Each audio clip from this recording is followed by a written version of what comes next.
ملیار حەمد و سەنا و سپاس و ستایش بۆ ذاتی پاکی ئەڵڵا کە خاوەنی هەموو ناز و نەعمەتەکانە.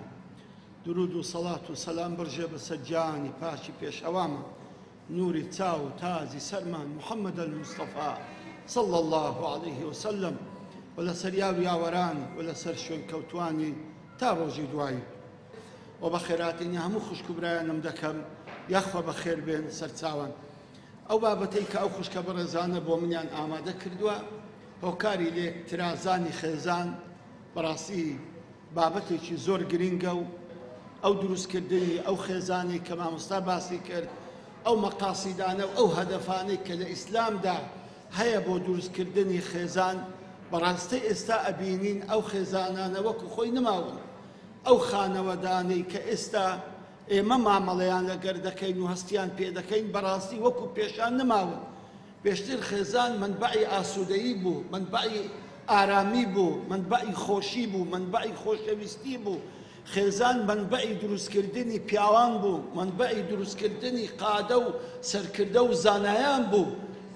بەڵام بەڕاستی ئێستا ئەم خێزانانە، ئەم خانەوەدانە ئەو هەدەفەیان لەدەست داوە، ئەو ریسالە گەورەیان لەدەست داوە کە پێشکەشی مرۆڤایەتی بکەن. پێم خۆشە بزانن خوشکانم، دایکان، ئازیزان، برایان، بەڕاستی تاقە شوێنێک کە کەسانێک دروست بکە خزمەتی بەشەریەت بکە، کە کەسانێک دروست بکە بەشەریەت بەرەو ئەمن و ئەمان ببە، خێزانە. ئەگەر خێزان نەبوو ئەو ئینسانانە دروست بکە، ئەو ئەفرادانە دروست بکە، بەڕاستی جادە و کۆڵان و چایەخانە و کافتریا ئینسانی ڕێکوپێک و قادە و سەرکردەی لێ دەرناچێت. ئینسانی مافیا و ئارەقفرۆش و تریاکخۆر و قاتل و شاریب و هاریبی لێ دەردەسیتن. جا بۆیە بەڕاستی دەبێت ئێمە ئێستا بە وردی تەمەشای خێزانەکانی خۆمان بکەین، تەمەشای ماڵ و عائیلەکانی خۆمان بکەین، بزانین ئەو خەلەلانە چین کە لێی پەیدا بووە بوویتە هۆی ئەوەی کە ئەو ئارامی و ئەو ئارامیشیە و ئەو بەختەوەری و ئەو سەعادەتی کە لە ناو خێزاندا بووە بۆچی کەمی کردووە، بۆچی نماوە، بۆچی خێزانەکان سارد و سوڕی تێکەوتووە، بۆچی بینی ژن و مێردەکان ساردی و سوڕی تێکەوتووە. کوا ئەو عیلاقە گرم و خۆشەی کە لە بینی ژن و پیاو هەبوو، لە بینی باب و کوڕ هەبوو، لە بینی داک و کچ هەبوو، لە بینی خزمایەکان هەبوو، کوانێ ئەو گەرم و گوڕیە، کاغنی ئەو محەبەتە، کانی ئەو عەشق و ئەوینە هیچی کەمی کردووە. ئەمە الحەمدولله بەسای ئەو دینەدا، بەسای ئەو عورف و عادەتەی کە لە دینی ئیسلام هەر قوڵاوە هەتا حەدێک ماوە، بەڵام وا زەنجی خەتەر لێ دەدا و هەستیش پێ ناکەین کە بەڕاستی ڕۆژ بە ڕۆژ خانەوادەکانمان بەرەو وێرانی دەچن، خانەوادەکانمان بەرەو ساردی دەچن، خانەوادەکانمان بەرەو تێکچوون و ترازان دەچن. بڕۆنە مەحکەمەی وەختی خۆی یەک حاکم بەس ئەوە عایدی تەلاقی بوو لە ئەحواڵ شەخسیەی لە بەشی شەرعیەی، ئەو یەک حاکم عایدی تەلاق بوو. ئێستا چار حاکمە هەموو ڕۆژێ پێراناگەن. ئەو هەموو تەلاقە لە پای چی؟ ئەو هەموو لێکترازانە لە پای چی؟ ئەی نابێ ئێمە فکرێک بکەینەوە بابە لەبەر چی ئەو هەموو عائیلانە زوو تێک دەچن؟ وەختی خۆی ئەگە یەکێک تەلاق دەدرا هەموو عالەم دەتاسا، کەسی فلانی تەلاق درا، ژنی فلانی تەلاق درا. ئەی ئەوڕۆ زۆر ئاساییە، زۆر طەبیعیە کە هەر ماڵێک کچێکی تەلاق دراوی لێ ئێستا. ئەمە کارەساتە، ئەمە بەڵا و موسیبەتە، ئەم لێکترازانە نەخۆشیێکی کۆمەڵایەتیە. خوشکانم بە دەرەجەیەک پیاوان بەرە دەرەجە دوو، بەڕاستی ئێمە دەبین لێی وەرببینەوە. هۆکارەکان ئەو هۆکارانەی کە عائیلە لێک هەردەوەشێنتەوە، عائیلەی سارد و سوڕ دەکا، خانەوادەی بێعیلاقە و بێهەست و خۆز دەکا، چەند هۆکارێکن. یەکەمینیان وەکو خوشکە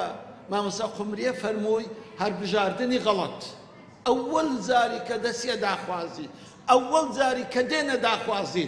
ئەلێرە هەربژاردننی غەڵەت ئاخیری عائیلەیەکی سارد و سوڕ و لێکترازا و بێسەر و بەردروست دەکا. یەکەم جاری کە تۆ ئەو قسەی داخوازی دەکەی،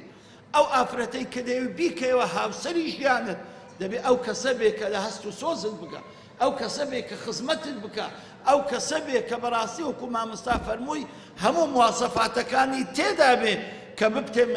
مای ئارامی ڕوحت، ئارامی جسمت، ئارامی فکرت، ئارامی ژیانت. دێکەواتە هەر کچێک یەکەم اختیاری غەڵەت بوو کە هەربژاردننی کوڕێکی غەڵەت حتما ئەو عائیلە بێسەر و بەردەبی و هەر کوڕێک یەکەم هەڵبژاردنی غەڵەت بوو حتما ئەو عائیلە بێسەر و بەردەبی. ئەو زۆر بە کورتی. خاڵی دووەم بە زۆر بە مێردان و یان زۆر ژنهینان. بەڕاستی ئەمە سەبەبی دووەمە کە عائیلە لێک دەترازێ، کە عائیلەی سارد و سۆر دروست دەبی، کە خانەوەدەیەکی بێڕوح و بێجیان دروست دەبی. کوڕێک کە بە زۆر ژنی لە بۆ دەینن لەبەر عورف و عادەتی وایە کچە مام ناوی بدرێتە کەس ئیلال و ئامۆزای خۆی نەبی.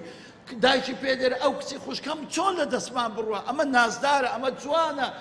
چۆن دەبی یەکێکی کە بی با دەبی بۆ خۆمان بی. ئەم بە زۆرکردنە، ئەم زۆر بە مێردانە، ئەم زۆر بە ژنهینانە بەڕاستی عائیلە تێک دەدا. لێگەڕێ بە ئەم کوڕە بە کەیفی خۆشن بێنێ، بەڵام بەو مەرجەی مەشوەرەتی لەگە باوکی بکە، بە ئیتیفاقی هەردووکیان بێ، هەم کوڕەکە بە دڵی خۆی بێ، هەم بە دڵی دایک و باوکیکی بێتن. مناڵم کوڕ بە کەیفی خۆی بچی کچێک ببینتەوە، چکە زۆر جاران بە غەڵەت ئەیبینتەوە، لەبەر ئەو کوڕەی کە دەستی کچێک دەبینتەوە جارە زوو عەقلی نابا لەگە خۆی، بە دڵ و چاوی دەباتن، حتما ئەو دوانش نایپێکێن.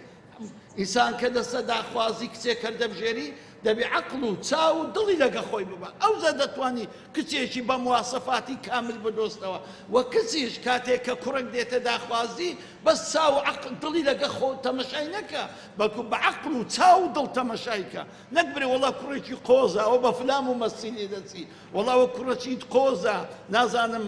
لاغززی هەیە وە شەهادەی هەیە دەوڵەمەندە شەریکەی هەیە. ئەوانە هیچ عەواملی بەختەوەری نین. عواملی بەختەوەری خودی کوڕەکەیە کە کوڕەکە ڕێک بێ، کە کوڕەکە محتەرەم بێ، کە کوڕەکە خاوەن دین و ئەخلاق بێ، کە کوڕەکە ژیانت خۆشکە. ئەوانە هیچ نین، ئەوانە شکڵن، دیمەنن، جەوهەر و حەقیقەت نین. کەواتە هەر کاتێک هەر کچێک بەڕاستی بە زۆر بە مێردرا و کوڕێکیش بە زۆر ژنی لە بۆ هینا، ئەم عائیلێ ئەم خانەوادە زۆر لێک دەترازێن و ژیانێکی سارد و سڕ و بێمانە و بێتام و بۆن بەسەر دەبن. خاڵی سێیەم ئەو سۆسیال میدیایی کە ئێستا هەیە، ئەو سۆسیال میدیایی کە لە تەلەفۆنی ئەو هەموو خوشکانەوە لە دەستیتیان، ئەو برایانە لە دەستیتیان و ئەو مۆبایلە و ئەو فەیسبووک و ئەو تیکتۆک و ئەوە بەڕاستی یەکێکە لە هۆکارەکانی ترازانی خێزان.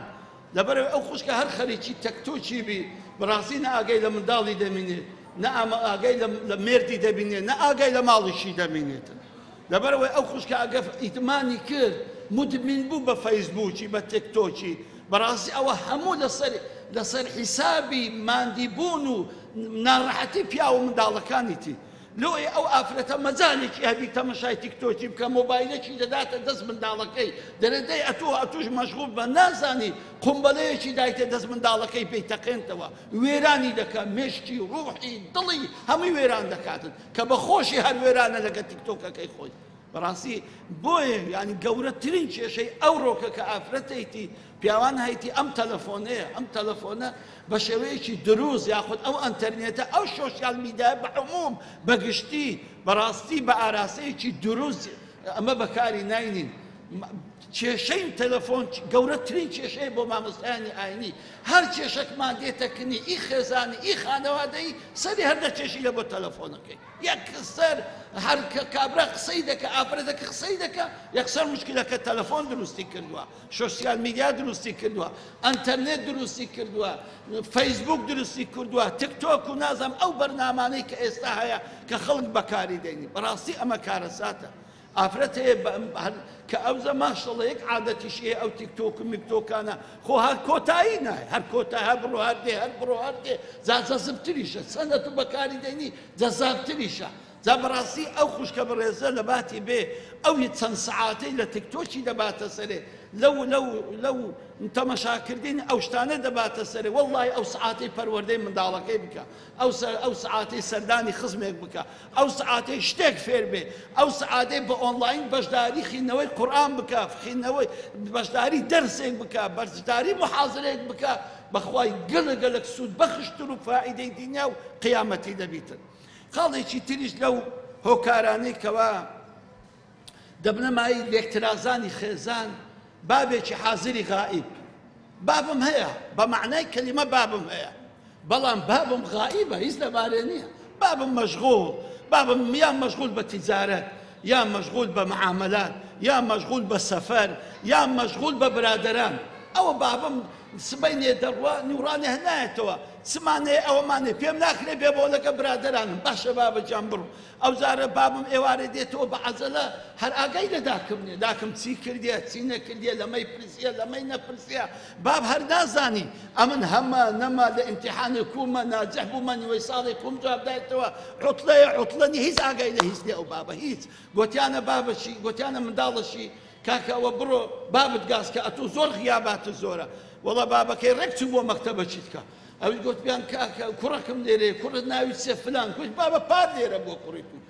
پار لێرە بوو هەر لێرە نمای ئەوسان بزانە ئەو بابە بێ ئاگایی نەزانی منداڵی لە چ مەکتەبەیەک لە چ قوتابخانەیەک دەخێنی ئەخە ئەو بابە چۆن ئەو عائیلە وێران نابێ بابێک داچی ئەوها ئیهمال بکە منداڵەکان ئەوها ئیهمال بکە ئەخە چۆن ئەو منداڵانە سەرگەردان نابن جا بەڕاستی بابی حازری غائب ئەو باوکەیە کە هیچ ئاگای لە ماڵ و منداڵەکەی نییە زایان زۆر سەفەر دەکا یان زۆر مشغوڵە یان زۆر مەشغوڵە بە برادران زۆری کێشەی ئەو خوشکانێک کە تەلەفۆن لە بۆ ئێمە دەکەن هەمووی نەهاتنی پیاوەکانە شەوێ بۆ ماڵێ معقولە پیاو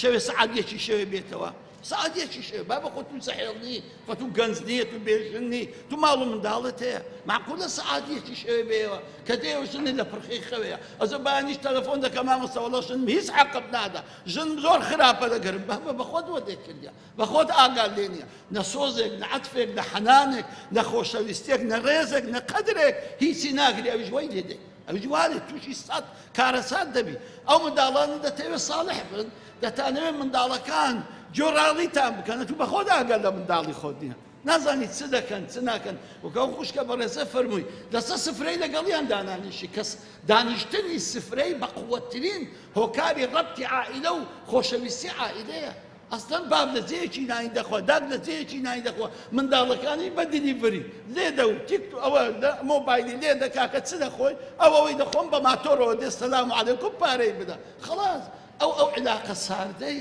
ئەو ژیانە ساردەی داک بە کەیفی خۆی نان بخۆ و باب لە شوێنی دەدەرێ نان بخۆ و منداڵیش لە فەی دەرێ بخۆ ئەی ئەمە چ ژیانێکە کوا گەرم و گوڕی ئەو ماڵەی دێکەواتە بەڕاستی بابی حازری غائب هەر ئەوەی لێ دروست دەبی ئەو جارە هۆکارێکی تر داشی حازری غائب ئەو جارە داکەمەیە بەس بەخۆی داکەم لۆ خۆی دەژی داکەم هەر خەریکی ئەوەیە برادەرەکانی دەرێ ئەرێ دکتۆرێک پەیدا بۆ کەپووی جوان دەکە ئێ باشە ئەو جارە دکتۆر پەیدا بۆ ڕوومەتی خڕ دەکە ئێ باشە ئەو جارە دکتۆرێک پەیدا بۆ لێوی گەورە دەکە ئەو داشی بەستە زمانم هەر خەریکی ئەوەی دکتۆری تەزمیدیە خۆی عەدم کردیە لێوی ئەوها لێ کردی وەڵڵی هەیە بەو قورئانەی دەیبینیە لای ناسیەوە جا ئێستا بژن لۆ کوڕەکانمان بینین دەبی پێ برن با بە ڕسمی منداڵیتم پێ بشان دەبزانم کەپووت کو بوو چاوت کو بوو ڕوومەتت کو بوو لەبەرە هیچی خۆی نییە بەوەڵە ئافرەت منجەرە ئاوەکی پێدا کە هەموو حەقیقەتی بە دیار دەکەوی دەیوەی دەهاتی ئەمە کارەساتە داکەم کە لە ماڵەیە بەس حازر نەبی داکەک ئاگەی لە بابم نەبی داکەک ئاگەی لە منداڵی نەبی داکەک خەریکی تیکتۆک و فەیسبوک بی یان خەریکی برادەر و سەفرە و سیاحەت بی یان خەریکی خۆی بی هەر لەگەر ئەو مەجموعە خوشکەی بستە فلانجێ و لەگەڵ ئەو مەشعە خوشکەی بستە فلانجێ ئەی ئەو ماڵ و منداڵە ئەدی ئەو پیاوە ئەدی ئەو بەخدڕەشە ئەدی ئەو حاڵە کاچی من ئەوەیە لێکترازان دروست دەکا ئەوەیە ڕەشبگیری دروست دەکا ئەوەیە کارەسات دروست دەکاتن جا بەڕاستی داچی حازری غائب قەت منداڵی پێپەروەردە ناکرێت قەت ئەو داکەی کە حازری غائبی بە حەیاتی منداڵێکی ساڵحی لۆ دەرناسی و ماڵێکی ئاسوودە و گەرم و گڕوشی لێ دەرناسی هەر ئەوەندە دەزانیش دەکەی پیاوەکەی ژنینە تەنگاو دەبی مامۆستا وەڵڵا پیاوەکەم بە ژنینە با بە خەتای خۆت نە ئاگات لێ بوو نە هەستت نە شعوری نە ئیحساست ڕادەگرت نە لێ دەپرسیەوە نە ئاگات لە منداڵەکانت بوو هەتا ئەوەندە زانیت کە پیاوەکەت لە دەستت نەما خاڵێکی تریش کە بەڕاستی دەبتە لێکترازانی خێزان ڕکابەری بەینی ژن و مێرد هەندە ژن و مێرد هەیە بەڕاستی عینادی لێگەیەک دەکەن هەندە ژن و مێرد هەیە سیراعە لەسەر دەسەڵات چێ گەورەی ماڵ بی چێ دەسەڵاتی ماڵ بی ئەوە هەموو لەسەر حیسابی ئەو ماڵ و منداڵەیە کە لە بندەستە چەند ژن و مێرد لەگەر ڕکابەری لەگەیەک بکەن بەڕاستی عائیلەکە تێک دەسی منداڵەکان ئەبنە قوربانی ژنەکە پێیعنتیکەیە کو تەنازل بکەم لە بۆ پیاوەکەش دێرە کو تەنازل بکەم جا زۆر گارەگار و زۆر مشکیلە و زۆر قڕەقڕ و زۆر ناڕەحەتی لەو ماڵەی ئەوە دەکا منداڵەکان بێهەست و شعور دەربچن نەزیکیان بە بابی بسووتێ نە بەداک نەداک و بابی خۆش بوێ نە کەسیشیان خۆش بێتن ئەمە زۆر کارەساتە کە ژن و مێر زۆر لە یەکدا بن. خاڵێکی تریش هەبوونی عەقڵێتیشی داخراو. بەڕاستی هەندە پیاو هەیە ئێستاش لە ئێزاد وە دەزانی زەبر و زەنگ و قووەت و ترس و چاوسێرکردنەوە ماڵ و منداڵی ڕادەگری. کاکە ئەوە ئەو ماڵ و منداڵت هەر ئەو لەحزەی دەترسێنێت و کە ئەتوو لە ماڵی کە دەردەسی خوا دەزانی چ دەکرێت لەو ماڵی، باس خوا دەزانی چ لەو ماڵی دەکرێت. ئەوە کارەساتە پیاوێک وە بزانی بەس بە ترس و تۆقاندن بە عەیزەران و بە گۆپار و بە تیرۆک وەختی خۆ تیرۆ جان بەکار دەینا ئەو ماڵ و منداڵی ڕاگری. ئەو شتە نەمایە، ئەو شتە زیاتر ماڵ و منداڵت لە دەست دەردەسی، زیاتر ژنەکەت ئیهنیار پێ دەکا، زیاتر ژنەکەت وەی لێ دەکاتن کەوا هەموو شتەکانی لە دەرەوە زێبەزێ بکە و ماڵ و منداڵیش سەرگەردان بکاتن. ئەوە نەماوە ئیلا دەبێ بە مەحەبەت و خۆشەویستی و ڕێز و حورمەت ئەتوو ماڵ و منداڵی خۆت ڕاگری.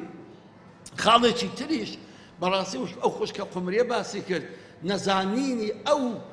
ئەو شەرت و شروتانەی کە ژن و مێرد لەسەر شانیتیان. ژن کۆمەڵێک واجباتی لەسەرە بەرامبەر پیاوەکەی و پیاوەکەش کۆمەڵک واجباتی لەسەر شانە بەرامبەر ژنەکەی کە نەیانزانی ئەو واجباتانە بدەنە یەکتری. ئەو ماڵێکی بێجان و بێڕوح دەردەسی، ماڵێکی بۆن و بێتام دەردەسیتن. دەکەواتە زۆر مەرجە ئەم خوشکە کە مێردەکە و ئەم برایە کە ژن دەینی ئایا شەرع چی واجب کردیە بەرامبەر لەسرە من بەرامبەر خێزانیم و ئەو خوشکە بەڕێزە دەبی بزانێ پیاو چ حەق و مافێکی هەیە لەسەری بۆ ئەوی جێبەجێ بکاتن. خاڵێکی تریش کە پێ دەرێن باری ئابووری. باری ئابووری چ دەوڵەمەندی چ فەقیری هەردوو خێزان تێک دەداتن. پیاو هەیە دەوڵەمەندە لەبەر دەوڵەمەندەکە هیچ ئاگای لە ماڵ و منداڵی نییە وە دەزانی خۆشبەختی ئەوەیە بەس پارەیان بداتێ. ئەوەیە پارە کوڕەکەم دەرە بابە ئەو سیارەم لۆ بکرە بڕۆ بگۆڕەوە دەفتەرەکە زیاد دەمێ. ژنەکەی دەرێ پیاوەکە ئەو زارە ئەو نەو عەزێرە هاتێ بڕۆ بکڕە، کچەکەی دەرێ بابە ئەو نەو عەشمەکە هاتێ بڕۆ بگۆڕە. ئەوە هیچ خۆشی ناوێتە ماڵی بەڵکە ئەو ماڵی وێرانتر دەکات. لەبەرەوەی تۆ مەشغوڵی، تۆ هەر خەریکی معامەلاتی، تۆ هەر خەریکی شەریکەتی، تۆ هەر خەریکی سەفەری بەخوای ماڵ و منداڵ لە مێژە لە دەستت چووە، زۆر لە مێژە لە دەستت چووە، هەر هەستیشیان پێ ناکەی. وە دەزانێگە پارە دۆ هینانەوە، زێرت دۆ کڕین، خانی دۆ گەورەکردن، سیارە دۆ گۆڕین، ئەو ماڵ و منداڵێت و بەختەوەرترین ماڵ و منداڵت بەخوای وەنیە. هەر ئەوەندە تەقیەوە لێت ئەوزە دەزانی ژنەکە چ بێ سەروبەریەکە و ئەوزە دەزانی منداڵەکانت چەندە ئینحرافیان کردیە و ئاگاشت لێ نییە. کەواتە ئەو زارە لە باری فەقیریشدا هەروایە. بەڕاستی ئینسان کە فەقیر بوو پیاوەکە مەشغوڵ دەبی بە نام پەیداکردن، بەستە زمانە شەو و ڕۆژ لەسەر یەکدا دەنێتن لۆ ئەوەی بژێوێکی ژیان لە بە ئەو منداڵی پەیدا بکە. سبەینان عەمەلاتی دەکا و بە شەویش حەرەسە، بە ڕۆژ لە شوێنێکی کار دەکا و بە ئێواران لە شوێنێکی تر. ئەو پیاوە ماندووە ناپڕژێتە سەر ماڵ و منداڵی، ناپڕژێتە ئەوەی کە ئاگەی لە ماڵ و منداڵەکە بی. ئەوەش خۆی لە خۆدا ئەو فەقیریە بەڕاستی ماڵەکە وێران دەکا و لێک دەترازێن و لێکیان دوور دێختەوە. خاڵێکی تریش کە ئاخر خاڵە ئەوزە دێنە سەر دەرهاوێشتەکان و عیلازەکانیشی. ئاخر خاڵ ئەوەیە کە هەندێک فکرەی بۆگەنی خراپ وەکو مامۆستا قومرێ باسی کرد، یەک لەو فکرانە جێندەرە. بەڕاستی جێندەر خەتەرترین و نامۆترین و بێسەروبەرترین فکرەیە کە دەیانەوێت لە کوردستانی ئێمە بڵاوی بکەنەوە. وەچی ئەوەی وایە بڕێن دارخورما دەبی لە عاجۆمەرانی شین بی، عینەن ئەو وایە بڵێن ئیلا دەبی دارخورما لە ناو بەفری عاجۆمەرانی شین بی. کاکە ئەو فکرەیە لەگەر ئێمە ناخوە، نە لەگەڵ دینمان، نە لەگەڵ کورتورمان، نە لەگەڵ عەقڵیەتمان، نە لەگەڵ نەفسیەتمان، نە لەگەڵ عەشائیرمان، لەگەڵ باب و باپیر ئێمە ناخوە ئەو فکرەیە. ناکرێت. دەزانیت جێندەر وەکو مامۆستا مەجالی نەبوو باشکە بە ئەمن تۆزێکتان بۆ باشکەم. طبعاً جێندەر یەکێک لە دەرهاوێشتەکانی ڕەگەزبازیە. بەڕاستی ئەوەیە کە داک ئینهیار بکە ئەستەن ڕچیان لە داکاتی دەفتەوە. لۆ داکاتی بکەم، چ مەزبورم منداڵی بەخێو بکەم، چ مەزبورم جسمی خۆم تێک دەم 2 ساڵ منداڵی بەخێو بکەم و گەورەکەم، هیچ علاقەم بەوەی وەنیە. چ مەزبورم مەسئولیەت هەردەگرم، مەسئولیەتی ژن و مێرداتی هەردەگرم، بە کەیفی خۆتە، ژنی پیاوی بە کەیفی خۆتە. چ ڕەگەزەکەت عەزدەیە، چ نەوعەکەت هەر بژێرە. تەمان خەتەرەکەی لە چدایە؟ خەتەرەکەی لەوەیدا ئێستا لە جامیعات دەخوێنرێ، ئینشاءڵڵا خوا تەوفیقیان نادا، چونکە ئێستا باس دەکەین عیلاجەکەشی چۆنە. دوایە ئەگەر بێتە ناو ئەعدادیە و ناو متەوەسطیتەی کە بە منداڵی برن ئەتوو بە کەیفی خۆتی کچیان کوڕی داک و بابت لە بۆیان نییە پێت برن کچیان کوڕی باشە ئەو کوڕی من بێتەوە برێ بابە ئەمن کچم ئەم چی لێ بکەم ئەگەر ئەو کچەی من بێتەوە برێ بابە ئەمن کوڕم ئەمن چی لێ بکەم ئەو کوڕی من برێ بابە وەڵام مێردی دەکەم ئەمن چی لێ بکەم ئەو کچەی من برێ بابە ژنێ دەینم ئەمن چی لێ بکەم حکومەتیش پارێزگاری بکە یاساش پارێزگاری بکە ئەگەر کچەکەم نسحەت کەم یان خۆم لە کوڕەکەم تووڕەکەم ها بشم هاوێنە سزنێ ئەمە زۆر خەتەرە ئەمە ئەو کۆمەلگایە وێران دەکا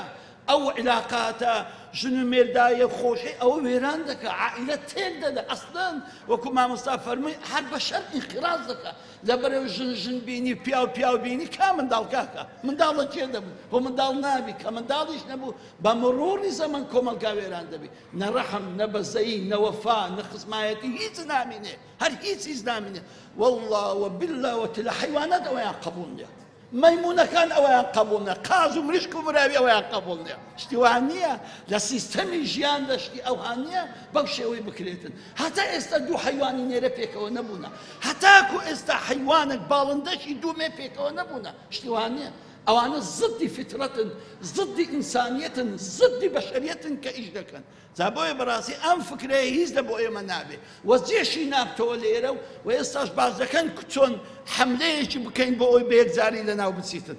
تەبعاً ئەو لێکترازانی خێزانە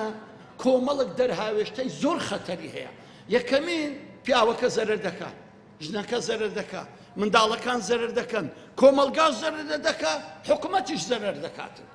یەکەمین پیاوی سەرگەردان دەبی لە ماڵی لە عائیلەی پرش و برا و بێبۆن و بێ مەحەبەت بژیتن پیاوێک ئاگا یان بێڕەحم بەرامبەر ژنەکەی بێڕەحم بەرامبەر منداڵەکانی ئەو پیاوە چی لێ دەردەچی چاوەڕوانی چی لێ دەکەی ژنێک بێ ئاگا لە خزمەتی پیاو بێ ئاگا لە خزمەتی منداڵ ئەو ژنە بۆ خۆی تووشی سەد گرفت دەبیتن بۆ خۆی تووشی سەد کێشە دەبی کەواتە یەکەمین شت خێزان تێک دەچی یەکەمین دەرهاوێشتەی ئەوەی کە بەڕاستی خێزان تێک دەچی دووەمین تەلاق زۆر دەبی کاکە تەلاق ئەوانە ئەو حاڵەتە ڕۆژێک دوو سێ ئەو ساردی و سریە پێنج شەش ئاخیری سەر هەردەچێشیە بۆ تەلاق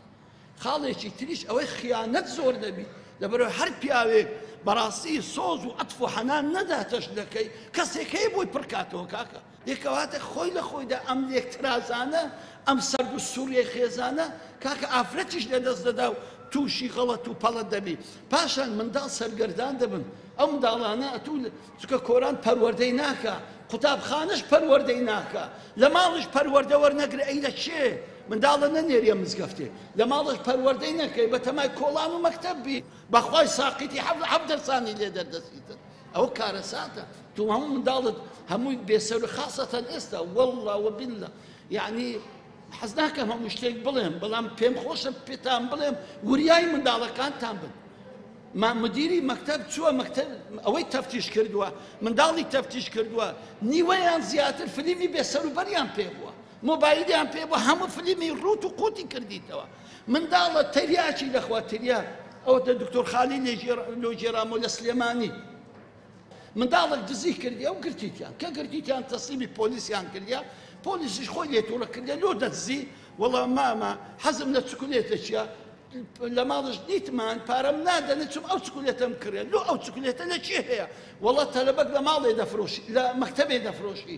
چنەو ئەو چکولێتەکە وەڵا نازانم دووسێ ڕۆژان بە بەلاشی داینێ دوای وەتی ناتان دەمێ ئیلا بە پارە نەبێ ئەو چکولێتە مخدراتی تێدایە منداڵێکی سەختە چی مەزموعە چکولێتێکی نایدایتە شوعبەکەی خۆیان خواردیتیان وەڵڵاهی زۆر خۆشە جاری یەکەم مخدراتەکە کەمە هەز لە مێشک و یان لە خوێنی مێشتی ناکە سێ چار جاری دایتێکە ئەو جارە تامەکەیان وەرگرت ئێلە دوو دەگەڕێن ئەو چکولێتەش لە دەرێنێ وەڵا بەس بە پارە دەتان دەمێت ناسەر ئەو منداڵێ فێرە دزی کرد منداڵێک بێ لە هەمکەوە تریاکی بخوا ئەوە لە مەکتەبەکان سەد شتی ناشیا و ناڕێک ڕوو دەدەن لەو مەکتەبانە دەبێ ئەو داکو بابە زۆر وریای منداڵەکان بێگەن ئەو منداڵانە زایع دەبن ئەدی منداڵە گەورەکانمان زاحێڵەکانمان ئەوانە هەر دەفەوتێن ئەگە داکو باب مراقەبەی لەسەداننێ معقولە منداڵ یەکی شەوێ دووی شەوێ لە دەرەبی چ دەکە کاکە ئەو کوڕە زەحێڵا کە خوێن گەرمە بێژنە بێپارەیە لە دەرێ چ دەکە بە من برێ چ دەکا ئەوە یان بلیاردی دەکا یان لە کافتریایە یان نێرگەلەی دەخوا یان قوماری دەکە یان خوێڕیاتی دەکا هیچ کە ناکە جا ئەوانش هەموو بە پارەی دەکرێت خۆ بە بەلاش ناکرێت دەی بچی دەبی دزی بکە دەبی تریاکی بفرۆشی شاند عەسابەکان بەکاری دەینن کەەوە قسەت خراپەی پێ بکەن دێکەوەتە ئەو وەختی منداڵەکانی خۆتان دەبینەوە کاتێک تووشی بەڵا بوونە کاتێک تووشی کارەسات بوونە دێکەوەتە هەموو ئەوانە نەتیجەی لێکترازانی خێزانەکانە کە خێزان لێکترازە ئەو هەموو کێشە و گرفت بەسەر ماڵ و منداڵەکانمان دادین وە کچەکانیشمان هەروە بەڕاستی یەشتی سەیرتان لۆ بجێرمەوە یەکێک لە مەکتەبەکان لە سلێمانی دیتیان 4-5 کەس لە خۆ چوونە یەک ڕۆژی هەمووی لە خۆ چوونە ئەوە چییە یعنی معقولە 3-4 کەس هەمووی لە خۆ بچن وەڵا ئەوانش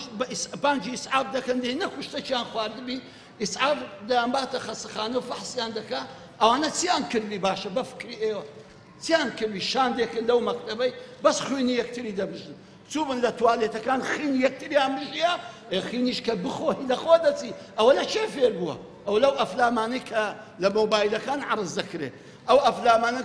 قەناتە ناموبارەکەکانی ئێمە عەرزیان دەکەن ئەو منداڵە لە چێ فێرە خین خواردن بوو ئەوە عەبەدەت و شەیاطین ئاوا دەکەن ئەو فلیمی خراپکارەکان ئاوا دەکەن ئەمە زۆر خەتەرە بەخۆشە نازانی منداڵت چۆن لەدەستدا ئەمما ئەگەر ئەو دایکەی ئاگداری منداڵەکەی بی ئەو بابەی وریای منداڵەکانی بی دەزانی چ دەکات تەمەشای دەکات کەنتۆری تەمەشا دەکات کتابی تەمەشا دەکات جسمی تەمەشا دەکات مۆبایلەکەی تەمەشا دەکات ئەوجا دەتوانی ئەتو کۆنتڕۆلی منداڵەکانی خۆت بکەیت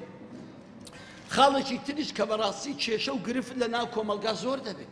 کێشەی دزی کێشەی تریا کێشەی قەتل هەموو ئەو کێشانە ئەساسەکەی ترازانی خێزانە کە لە خێزان مشکلە دروست بوو حتما کۆمەلگاش تووشی بەڵاو ناڕەحەتی دەکات و حکومەتیش تووشی گرفت دەکات ئەوەتە قەدەرەکان کە وەڵڵاوە بالله حکومەت جێی نەبوو خەڵکی تێکان لە سزن ئەوەندە سزن زۆر بوو ئەوەندە خەڵکیان لەسەر تریاکی گرتە بوو سزن جێ نەمابوو بە قسەی ئاسایش بەخۆی ناسەر عەفوێکیان دارە هەندێکیان بەردا توان چ بکەن جێ نییە تەعەودێکیان پێ پڕکردیتەوە ئەو جارە بچرێ 3 سال حکومە برا ئەمە کارەساتە وڵاتێکی ئێمە خاچێکی ئێمە کە دیندار ئەو هەموو تریا خۆرەی لێبێ ئەمە کارەساتە بەخوای کەسێکیش فێر بێ مستحیلە پێی تەرک بکرێت کۆمە دەستگایەکمان نییە فێریکەین چۆن تەرک دەکات و بە نەسحەت و ئامۆژگاریش تەرک ناکرێت چکەوە لەگە خوین و دەماغی تێکەرا بووە بابس بزانین چ بکەین بۆ ئەوەی عیلازی ئەم حاڵەتە بکەین چکە ئەوە هەمووی لە یەکترازانی خێزان دروست دەبی یەکەمیش ڕوو لە هەموو باوکێک و دایکێک دەکەم لە هەموو خوشکێک و برایەک دەکەم کە ژەند و کوڕەکە دەینی کە کەسێک مێردەکە کوڕەک ژن دەینی زۆر بە وریایی هەری بژێرە ئەو اختیاری یەکەمت ئەو هەڵبژاردننی یەکەمت زۆر گرینگە وەڵڵای یەکەم بلۆک بەخواهەی دانی هەمووی خوار دەردەچی یەکەم بلۆک بەڕاستی دانی بینایەکە جوان دەردەچی گرینگە هەڵبژاردننی یەکەم هەڵبژاردنێکی مەزبوط بی خاڵی دووەم قەت کچی کوڕی خۆتان بە زۆر ئەوە مەکەن نەکچت بە زۆر بە مێردا نەکوڕیشە زۆر بە زۆریش لۆ بینە کە بەڕاستی ئەوانە قەت دڵی پێوە نییە قەت وەڵڵاهی ژن هەبووە عومرێک لەگە مێردی بوو هەر مێردی خۆش نەویستووە بەدەستە خۆی نییە بەدەستە خۆشی نەویستووە کاکە خۆ بەس خۆشەویستی خوا دەیاوێتە ناو دڵان بە زۆری نییە قەت کچی خۆت نەدەیە کەسێک کە خۆشی ناوێت وەی لێ مەکە چکە بەڕاستی ئەمە کارەسات دروست دەکاتن وەکسەکەش بە خۆت دەفەوتێنی و تووشی مەرگەساتی دەکەیت خاڵێکی تر بەڕاستی ئێمە دەبی شارەزابین لە دینەکەی خۆمان شارەزابوون لە دینەکەی خۆمان هۆکارێکە کە بەڕاستی ژیان ئاسوودە دەبێت چکە کاتێک کە ئەمن دەزانم حەقی ژنەکەم لەسەرم چییە و خێزانم دەزانی حەقی من لەسەری چییە ئەو حەق و مافانە کە دەیدەین یەکتری ژیانمان ئارام دەبێت ژیانمان خۆش دەبێت خوا بە خۆی بەرەکە داوێتە ماڵم دەبەرەوەی هەموو ئەوانەی خوا پێی خۆشە ئەنجامی دەدەین حتمەن ماڵێکیش کە فەرمانی خوا و پێغەمبەری جێبەجێ بکەن ماڵێکی پڕ ئارامیش و پڕ خۆشی و سەعادەت دەبێت خاڵێکی تر ئەوەیە کە بەڕاستی ئەو فەیسبووک و ئەو سۆشیال میدیا و ئەو تەلەفۆنانە بزانین بەکاربێنن ئافرەتێکی زۆر بەڕێز هەیە دکتۆرایەکەی لە ئیعلامی کوردی هینایتەوە لە تەلەڤیزۆنە لۆکاڵیەکانی کوردستان لە بەریتانیا لە یەک لە محازەراتەکانی کە پێکەوە لە هەڵەبجەی داما ماوەکی پێش زوو یەک قسەی لە مەجلیسەکەی کرد ئەو قسەتان لۆ دەجێڕمەوە گوتی ئەو فلیمە دۆبلاسکراوانەی کە ئێستا کە داوێن خاصەتەن تورکیەکان کە 200 حەڵقە 300 حەڵقە 400 حەڵقە هەر بڕۆ هەجێمەدێ دوسێ جزء هەر جزئی 200 حەڵقەیە دەرێت طبعا ئەم ئەفلامە دۆبلاسکراوانە عەمدەن بە خوسوسی دروست دەکرێت کە کوو خێزان تێک بدە چەندەها دکتۆر، چەندەها دکتۆرای علمی نەفس، علمی ئیجتیماع زیرەک بلیمەت دادەنیشن فکر دەکەنەوە کووە بکەن ئەوەی تەمەشا بکە یەکسەر وەچیوی بکە. طبعا ئەو دکتۆرە فەرمووی بە چەند مەرحەلەیەک ئەو ئافرەتەی کە دانیشتیە وەکو ئەو کەسەی دەکە کە مەسیلەکەی عینە. یەکەمیش دەڵێ ئەوەندە کچی جوان و سیارەی جوان و شوێنی جوان بەکاردێنن هەتا خەڵک معجزبی پێ فعلەن وایە تو دیتیت شازی کچی تورکیای لە بۆ دەینی، قۆزترین کوڕی تورکیای دەینی، جوانترین سیارەی ئەڵمانی دەینی، خۆشترین ڤێلاوجەی ئەستەمبۆڵیش دەینیتن. ئەوەش هەر بەخۆی شتەکەن جەزابەوە نییە کە تەمەشا دەکەی جوان، هەم کچەکە جوانە، هەم کوڕەکە جوانە، هەم سیارەکە جوانە، هەم شوێنەکانی جوانە. یەکەم خاڵ ئینتیبا یعنی وە دەکەی کە ئەتوو تەمەشاکەی. خاڵی دووەم ئەو جارە وە دەکەن ئەوەندە حەڵقاتەکان جەزاب دەبی وە لێ دەکەن دەتوو حەڵقەی کەش تەمەشاکەی، یعنی لە جێیەکی وا تەواو دەبی ئەتوو ناساری حەڵقەی دووەمیش تەواو کرد. حەڵقەی دووەمیش لە جێیەکی وا کۆتایی پێدەینی ناچار کە حەڵقەی سێمیش تەماشاکەی. ئەوە جاری دووەم چ دەکا؟ ئەو جارێ ئیتیباعی دەکەی دەستی لە دوو. خاڵی سێیەم ئەو جارە وە لێ دەکا مدمن بی لە هیچ شوێنێکی ئەو حەڵقەی نەبینی نەحەوێەوە. پیاوەکە پێ دەرێسە با بچینە ماری مام وەڵ ئەوش حەڵقەمەیە شەوەچیکە دەچین. یان ئەگەر بشت با بە زۆری هەردەگەیە ماڵەکەی ئەری قەناتی فلانتانەیە لۆ لە حەڵقەکەمەیە دەمەوێت لێرە تەمەشاکەم. باشە وە لێ دەکەت و یەک حەڵقەی لەو مسەلسەلەی نەبڕی. ئەو جارە خاڵە چکە دێتە گۆڕێ تەمەشا دەکەی ئەو ژنە هەست و خوستی وەچی تووە. پیاوەکەی ڕزیلە،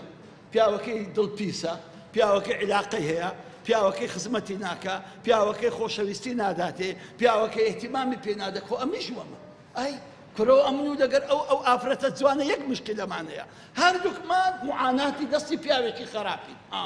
ئەو جارە چ دەکەی ناسەر دەبی متابعی بکەی بزان ئەو خوشکەکە وەچی تووە چی بەسەراتیە. ئەو خوشکە بەڕێزەی ناو تەمسیلەکەی چ بکە دەچ عیلاقە پەیدا دەکە پیاوێک دەبینتەوە باشە ئەگەر ئاشکرا بوو چ بکەم حەلەکەشی لۆ دادەنێ دەی با منداڵێکیشمان هەبی لە بەیمان منداڵێکی بەش بیژی و بە حەرامیش دروست دەکەن میم ئەو ئافرەتە وە لێ دەکە ئەو ممەسیلە چ بکە ئەوەش وە دەکاتن. ئەمە کارە ساتە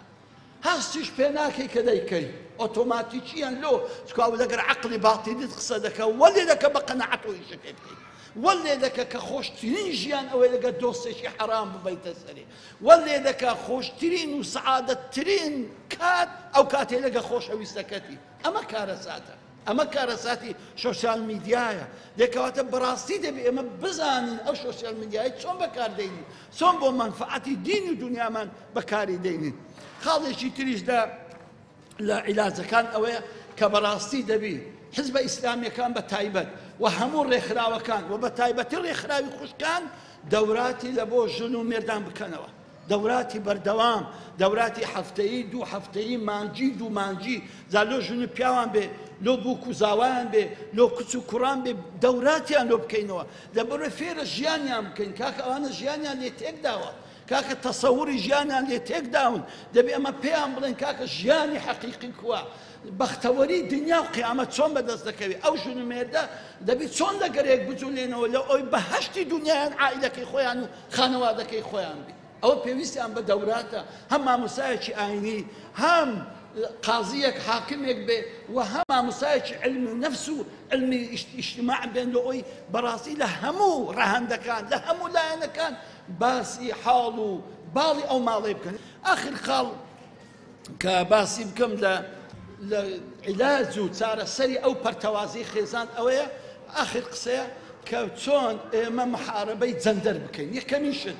واجبە لەسەر حکومەتی بەخۆی محارەبە بکە بەڕاستی واجبە لەسەر سەرۆکی حکومەت لەسەر سەرۆکی پەرلەمان لەسەر سەرۆکی هەرێم کە ئەم فکرە بۆگەنێ لە کوردستان نێڵی و قبوڵیش نەکەن بێتە کوردستان با ئیعلان کەن کە ئەم شتە لەگەر ئێمە ناگونجێ نە لەگەر دینمان نە لەگەر کولتورمان. خاڵی دووەم بەڕاستی واجبی خوشکانی بەڕێزە و برایان هەمومان خوشکان ئاگدار بکەینەوە کە ئەم جەندەرە چەندە خەتەرە و دەرهاوێشتەکانی چەند کارە ساتە ئەگەر بێ لە کۆمەڵگەی ئێمە تەطبیقی بکەن. با زیاتر سەرتان نوێشێنم کاتەکەش هەرەوەندە دەخوازی خی گەورە هەموو لایەک مەحفوظ و مەستور بکە خی گەورە سەرکەوتوتان بکە انشاءالله هەر بەخۆشی و بەشادی یەکتری دەبینین. وەسەلام عەلەیکم وەڕەحمەتوڵڵاهی وبەرەکاتوه.